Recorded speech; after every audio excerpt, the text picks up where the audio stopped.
சர்வேஸ்வரனான பகவானுக்கு அனந்த கோடி அர்ச்சனைகளில் ஒரு நாமம் லீலையா பரிகலித அகிலாண்ட கோடி பிரம்மாண்ட நாயகாய நமோ நமஹா. இந்த ஜெகத்தை பகவான் எப்படி சிருஷ்டி பண்ணியிருக்கார் அப்படின்னா, லீலையா பரிகலித, இந்த பூகோளம் மாதிரி பல பூலோகங்கள் இருக்கு. இதெல்லாம் பகவான் எப்படி சிருஷ்டி பண்ணியிருக்காருன்னா, லீலையா பரிகலித்த,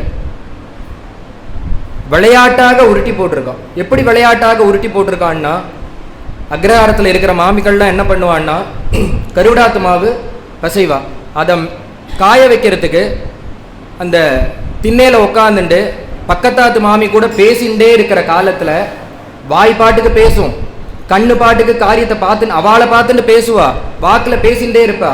ஆனால் அந்த மாவை பிச்சு பிச்சு அந்த அளவு மாறாமல் போட்டுட்டே இருப்பா அபியாசத்தினால. அதுபோல பகவான் இந்த லோகங்களை எப்படி சிருஷ்டி பண்ணியிருக்கான்னா, லீலையா பரிகலித அகிலாண்ட கோடி பிரம்மாண்ட நாயகாய நமோ நமஹா. லீலையா பண்ணியிருக்கார். அவர் இதற்கு ஒரு பிரயாசையே படலை. இது மாதிரி ஒரு பிரம்மாண்டமானா அநேக கோடி பிரம்மாண்ட நாயகா, ஒன்று இல்லை ரெண்டு இல்லை பல கோடி பிரம்மாண்டங்கள் அது அங்கங்கே நிற்கிறது. பகவான் இப்படி சிருஷ்டி பண்ணி வச்சிருக்கார். அதெல்லாம் அந்தந்த இடத்துல எப்படி நிற்கிறது அப்படின்னா, பகவானுடைய சத்தியத்துக்கு கட்டுப்பட்டு எல்லாம் நிற்கிறது. ஒரு பூகோளத்தோட இன்னொரு பூகோளம் இடிச்சதுன்னா பிரளயமே நடக்கும். ஆனால் எதுவுமே அந்தந்த கத்தியை தாண்டலை. அது அந்தந்த கத்தியில் அங்கங்கேயே நிற்கிறது.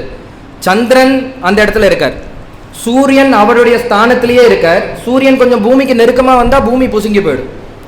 சந்திரமண்டலம் அப்படியே இருந்துட்டே இருக்கார். சந்திரனும் நட்சத்திர கணங்கள்லாம் அது அந்தந்த ஸ்தானத்தில் இருக்கு. இது போல எல்லா கிரகங்களும் பூலோகங்கள் கோலங்களும் எல்லாம் அந்தந்த இடத்துல இருக்கு. இது எதனால நிற்கிறது? அது அந்தந்த இடத்துலயே நிற்கிறது. யாரும் பார்த்துக்கிறதுக்கு ஆள் கூட கிடையாது. ஆனா எப்படி நிற்கிறதுன்னா, ஒன்னுல கட்டுப்பட்டு நிற்கிறது. இது அனைத்தும் எதுலன்னா, சத்தியே தர்மம் பிரதிஷ்டிதம், சத்தியத்துக்கு கட்டுப்பட்டு நிற்கிறது. என்ன சத்தியம்னா, பகவான் கிட்ட வச்ச அந்த சத்தியத்துல கட்டுப்பட்டு நிற்கிறது. இந்த சத்தியம்ங்கிறது எதுன்னா, அதனுடைய தர்மத்தில் அது நிற்கிறது. அந்த தர்மத்தை தாண்டி வரதில்லை அது இந்த கிரகங்கள்லாம்.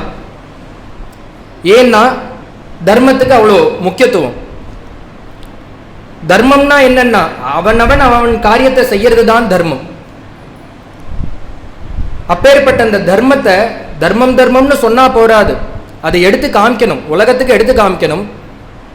தர்மத்துக்கு எப்பப்பெல்லாம் ஹானி வருதோ அப்பப்பெல்லாம் பகவத் அவதாரம் இருக்கும்.